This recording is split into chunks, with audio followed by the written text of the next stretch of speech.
pencil test or quiz or even an informal assessment, if you find out that nobody got it or someone really didn't understand, what do you do then? Do you have a chance to go back and reteach, or do you have to keep moving on and say, oh well, too bad, you didn't get it?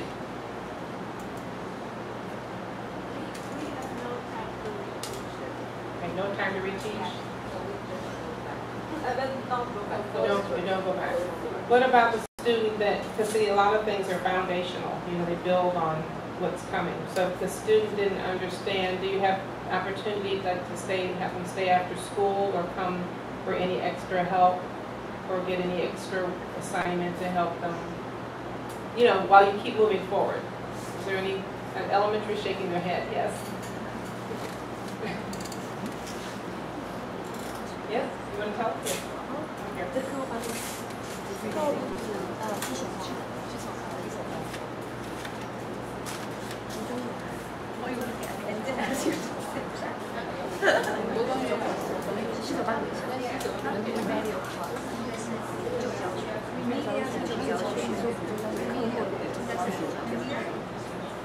Okay, as we know, we got remedial teaching class at school, so we can send those kids to those classes.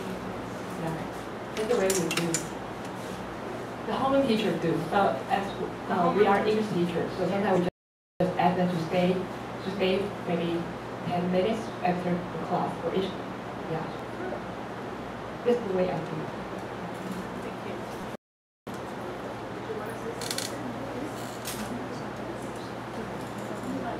I am a junior high six teacher, and in our school last semester we have a project, and we will choose some students who are very low achievement students, and we will choose them to come into the class. And the classroom includes 6 to 12 students, and we will ask their parents and themselves, the students themselves, if they want to come here or not.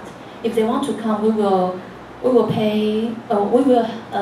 teach them the basic language, for example, vocabulary and their interest.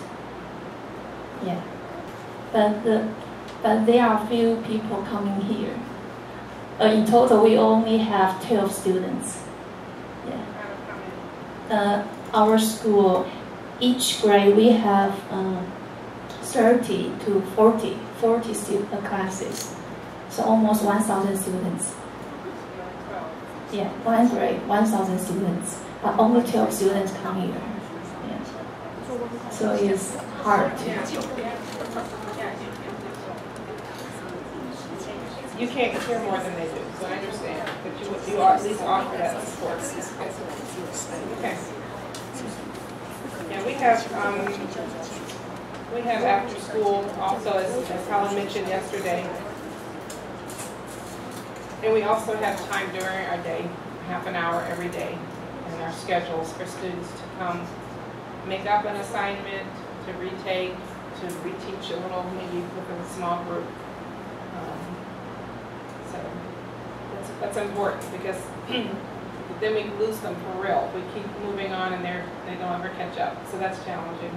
But we have the pressure too to stay with the timeline. So I know that it can be challenging to help the student who did not understand when you have to keep moving forward. So that's a challenge for everybody. Okay, and as far as feedback, I was mentioning that you want to make sure you give feedback. You want to give feedback using models and rubrics and samples of excellence. So I'm going to show you a couple of checklists and rubrics that we might use, partly because we want students to understand the expectation, and not just a grade. Sometimes we try to give them a little more feedback than just in whether they passed or failed or an A or B. Especially with a rubric, they get to see kind of at what level they've performed, because they're more descriptive words. Well, I'll show you some. Do you all use any rubrics in your grading? Do you know what I mean by, how many, are any of you familiar with rubrics? Not really? Not familiar with that term? Okay, we're going to take a look at some. We already talked about establishing clear targets, but one of the things that's really helpful, kind of like what you mentioned for the student and the parent, you said, do you want to have this remediation? Do you want to stay after? Do you want to review and learn? So one of the things is really trying to involve the students in the process of assessing and tracking their own performance and even setting goals for themselves. And for especially the students that aren't performing, you might want to say, what is your goal? Are you trying to pass this class, or do you want to pass the exam? Because I'll help you, but you have to want to. So it's good for them to set goals for themselves, but it's also great if they understand what's being expected of them. So try to involve the student, if you can, in their own learning. This is a checklist that we had. It's actually used across the county. This is probably a little older. I had this when I was teaching high school. But it's a checklist based on Fairfax County's public writing rubric for all of our grades, really, from elementary through high school. And if you remember yesterday, we talked about the English test the students take for our placement. So level 3 is kind of our middle level English speaker. Level 4 and 5, if you were 6, you're no longer in our classes. But the reason we have 3, 4, and 5 is we want them always reaching for a higher goal. So even Helen's level 2 students should understand that if I want to write at a level 3 or 4 or 5, this is what's expected of me. So since it's small, I'll just kind of take you across and read. A level 3 student in their writing might have a main idea with sentences, while the level 4 student would demonstrate a main idea with supporting details. And the level 5 would have a main idea with supporting details and examples. So they're writing in greater depth and detail. So a student could have this checklist and read, or even peer review, and have another student look at their writing and say, is there a main idea? Yes. Did you have details? No. So I guess you're a level 3. You're just saying what it's about. Is there some organization, or is there level 4? Is there organization including introduction, a body, and a conclusion? Okay, that's kind of the example. Are there transitions? No transitions? Effective transitions. So you could go and check off each box, or you might, maybe you're here. Oops. There we go. Okay, so here you might have a main idea. But here you're showing the whole organization of the introduction, a body, and conclusion. Maybe they have transitions included. When we say prompt, they're given a topic, and this is very common on our English assessment as well as our writing for the state assessment. They're given a topic to write about, and I remember the actual topic last year. One of them was, our schools do not wear uniforms, our students. So one of the prompts was, your school system is considering uniforms for the school, and you will need to write your principal to tell your principal whether you think that uniforms are a good idea or not a good idea, and why. So that was the writing prompt. So if the student writes about, I like wearing jeans on the weekend, that has nothing to do with uniforms to wearing to school. They maybe didn't write to the prompt. But here, maybe the student addressed and said, I think uniforms are good because everyone looks the same and people aren't worried about what they're wearing. Or maybe someone goes into it and says, where I moved from, we wore uniforms, and I think uniforms aren't good because you can't express yourself and give examples. So you might, so it's just, that's what we mean by addressing the prompt. So there are a lot of different factors. Do they use compound sentences and complex sentences? So the student can see what expectations there are, and they can even check their own writing. This, of course, is a more conscientious student. Some of them will be like, whatever. But you could also require that they turn this in with every writing assignment, too, that they've taken the time to assess their own writing. And then you will give them a grade as well. And we do a lot of peer review, too, so we might have another student say, pass it to your shoulder mate, the person next to you, and switch papers and grade that other person's paper. Did you find the main idea? Did it tie to the prompt? Did they have transitions? So this is a way to help students become accountable for their own learning and for them to understand how they're being graded and assessed. This is a little more elaborate. Some of them are very simple. This is pretty detailed. I asked my students to check off ideas that they included in their projects, but this is very intense. It is.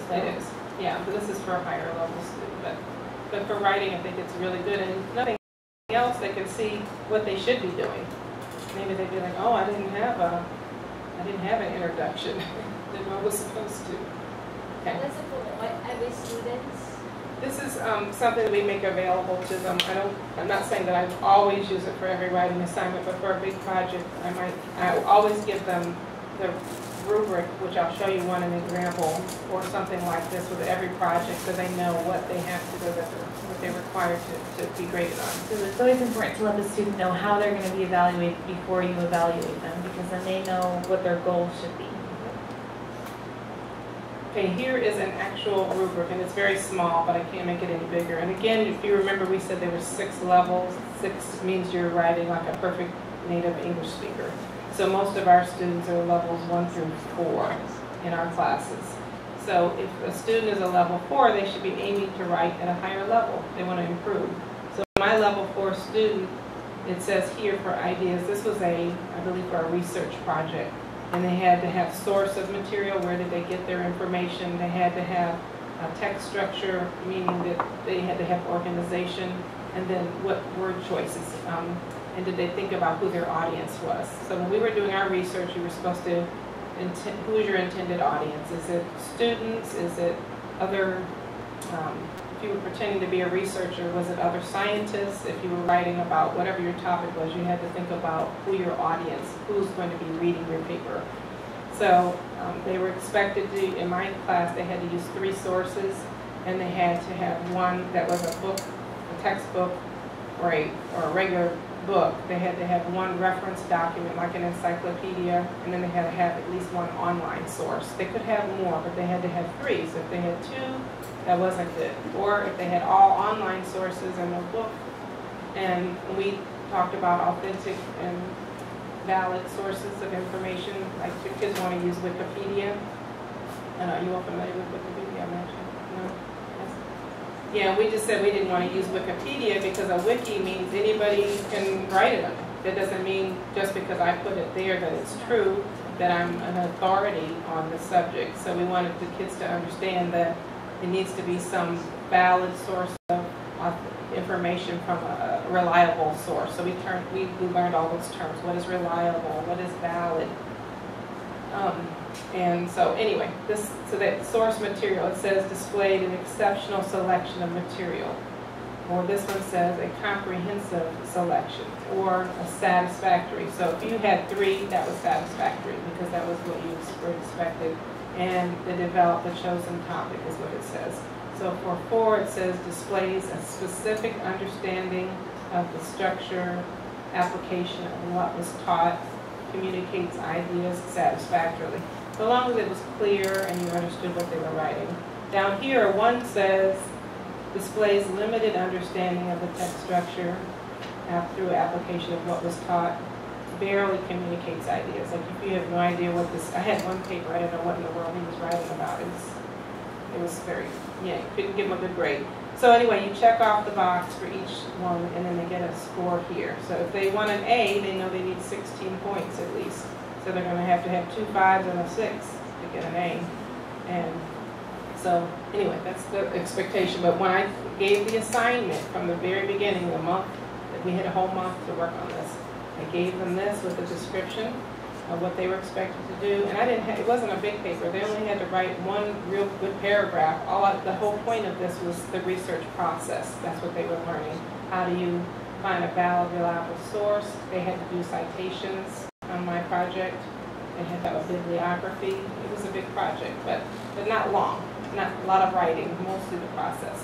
So anyway, this was an example of a rubric, and it was given to them at the beginning. And then when I gave it back to them, they had their score and their paper attached to it so they could see how they did. Okay? So this is an example of a rubric. And we use these quite often with projects in big papers, not for every assignment. This would be, I think I used 4 of these over the whole year because every quarter we had a project that was due.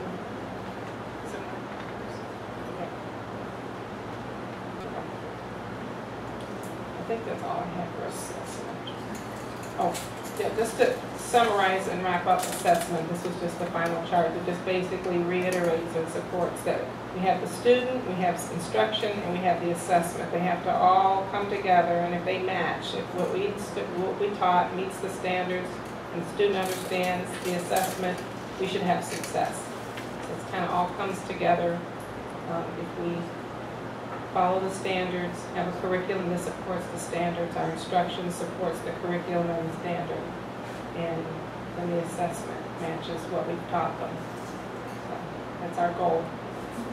That's all I have for assessment. Are there any other questions or discussion you'd like to have about the topic of assessment?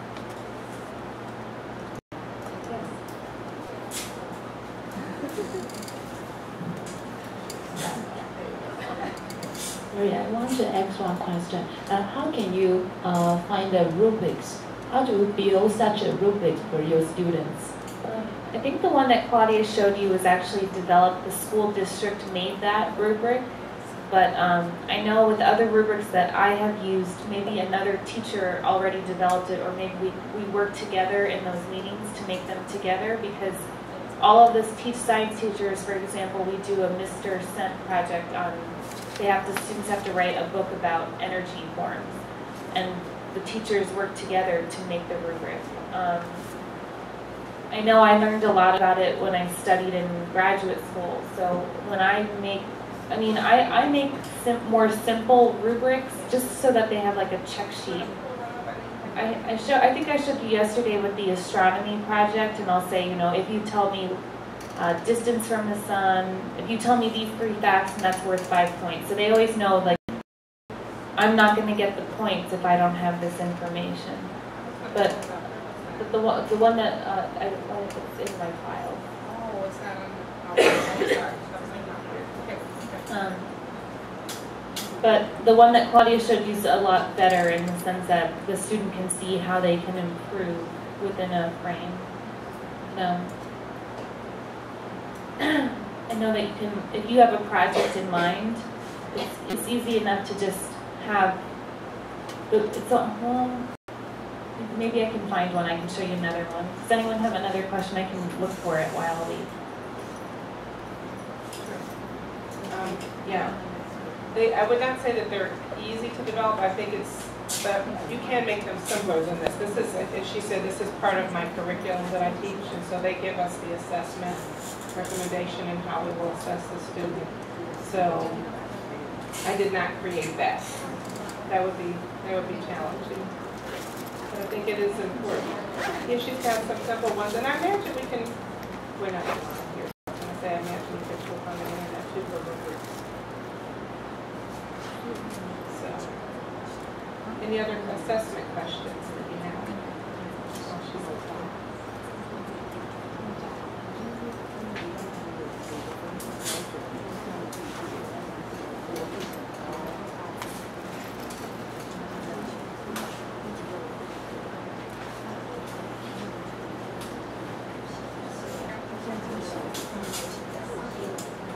Here in your handouts, I found this one, concept with and mind maps. How do you guide the students to use them?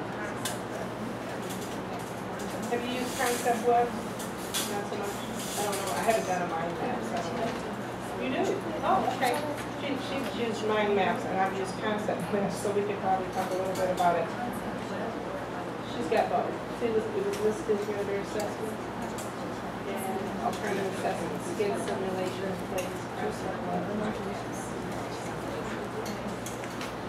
This is the example of the Mr. Cent project. So the students have to write about the 6 forms of energy, and then there's the choices. So they can make a book, they can make a comic strip, a video.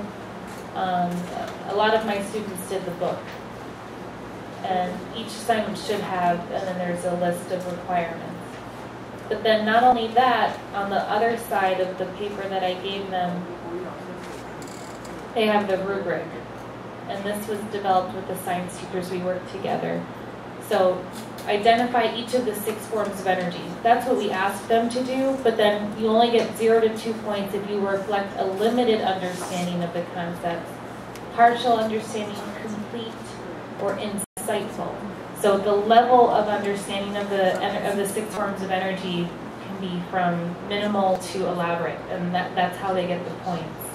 And I can share this with you if you're interested. I can email it or whatever you want. But that's just one example. I didn't learn about mind map until like I went to a workshop in March, and then I did a mind map with my students when we were studying matter. Where's the matter?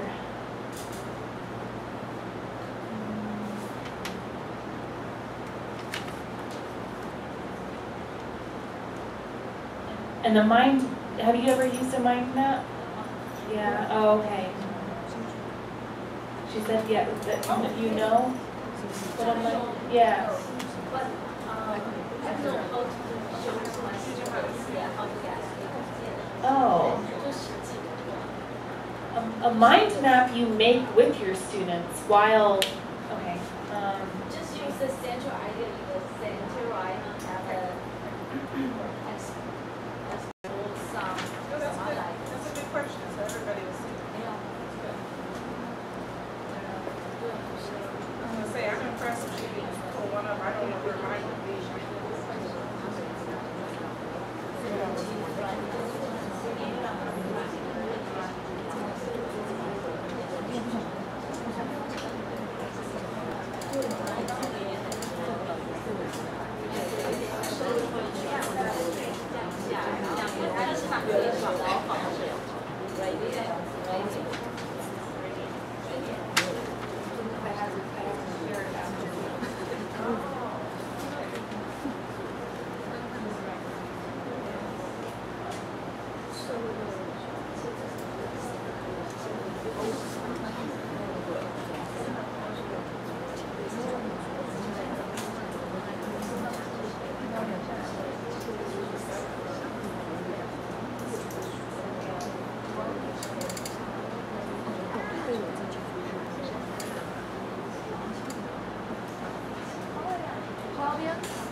Do you usually write the rubrics with your colleagues every day, or because I think you two are really hardworking teachers. I don't know, you are volunteer to be here, or you will be chosen to be here. I've never written a rubric myself. The ones I have were provided by my curriculum. Helen said she created hers with her other science teachers. And how we got to be here, we applied and we were selected, and we are volunteers. We are paid for being here. No compensation. This is our vacation. Yeah. So we're working very hard. But the nice thing is, because we've had the chance to come, we're going to travel onto China and Korea from here on our own. We'll go back August 3rd, and then we have about 3 weeks, and we have to go back to work. It's very busy, yeah. And she's exhausted. She's not been feeling well, so I'm glad that she didn't have to present today. So, but she's still busy working here. Did you find something? I can't find my mind map, but I wish I could write on the smart board. I could. Well, okay. Well, the way the mind map works, though, is that, for example, you do it together. So the main idea, I would draw a picture and the word in the middle, and let's pretend we're studying about weather.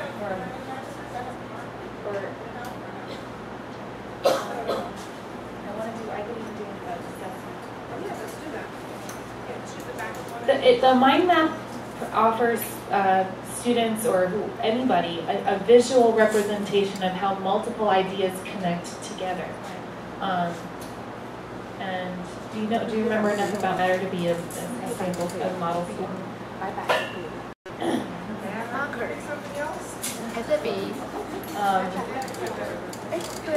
Especially when an idea is so elaborate, or even assessment.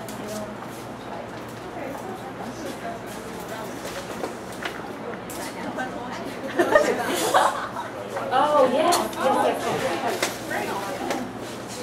You can do a mind map about assessment to make it relevant. Yes. But I need,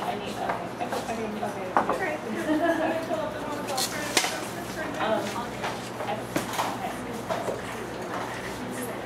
Because the mind map lets the students see how they think the ideas connect with each other.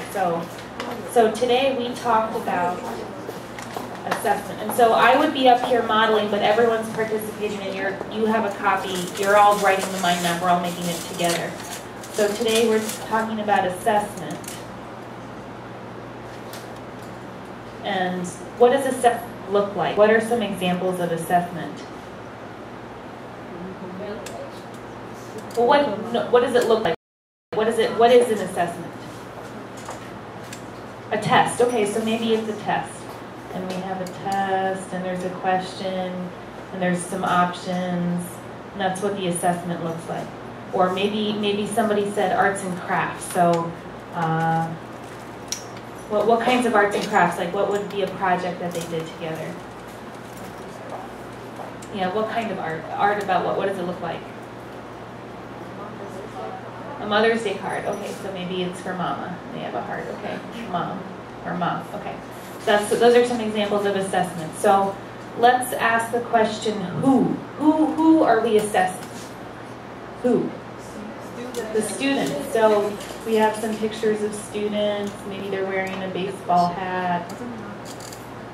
Okay, some students. And who else is involved in assessment? Those are my students. I'm just going fast. Teachers. So it's not just students. We want to know who. We have students,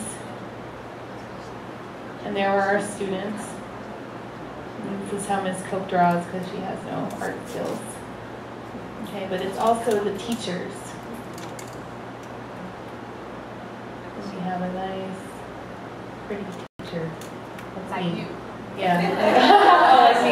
Well, whenever I draw myself with my students, I have big curly hair. That's Ms. Cope. So teachers are also involved. Who else cares? Why do we assess? Why should teachers assess students? Parents. Parents. Oh, yeah, that's really big for you, right? So we have the parents. That's the other who. And maybe they're angry. Just kidding. Some are happy. Some love you, some not so much. But why else? Why else should we give assessments? Who cares?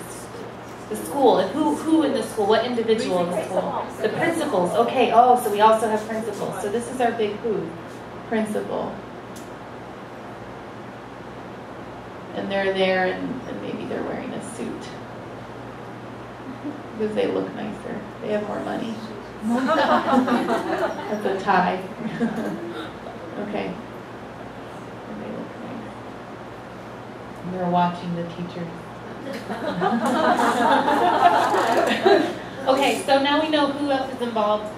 There can be more people involved. Above the principal, we have the administrators for the Ministry of Education and all of that. So, what else can we say? How are we assessing? So we learned some new ways today. Not just the quiz, test. Those are some examples. So we can say quiz or test. That's the old-fashioned way, I'm going to call it that. And that's the paper and the pencil. Okay, so what are some other ways we can assess? What were those other examples that Claudia was discussing? Worksheets. Okay, so we have informal assessments along the way. What formative? Can we talk about do you know formative versus summative? No. Okay. Okay. So we have worksheets. We're going to call them worksheets. Maybe the worksheets are more fun. Maybe they have pictures and they have to do matching. Along the way. Okay.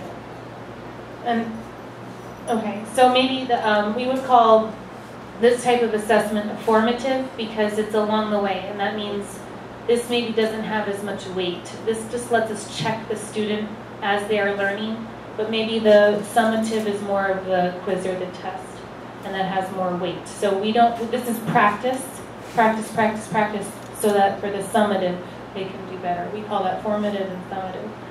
So we have worksheets, quizzes, and tests. How else can we provide assessments?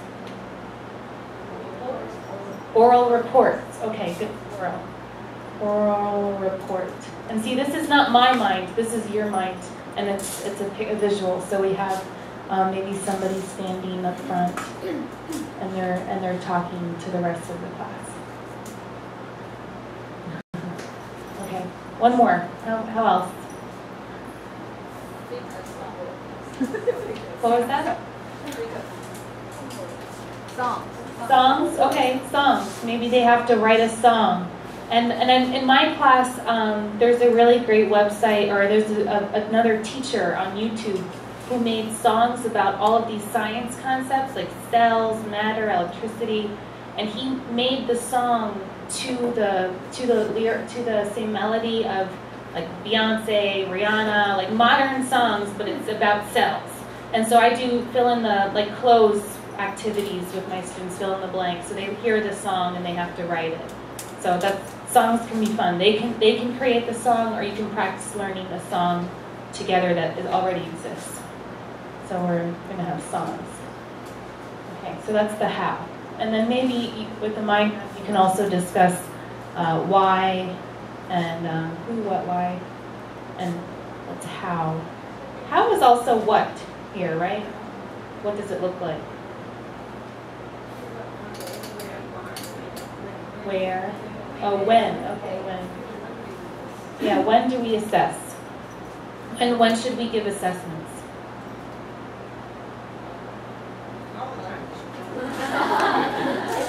So you have a new unit coming, and it's about transportation. Okay, that's your next unit. When do you start giving assessments?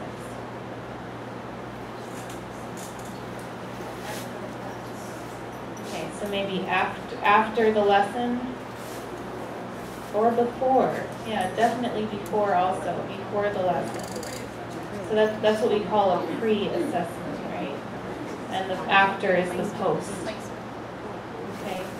And then you also said you have 2 big exams twice. So maybe you have 2 or more, and that's the summative. Summative is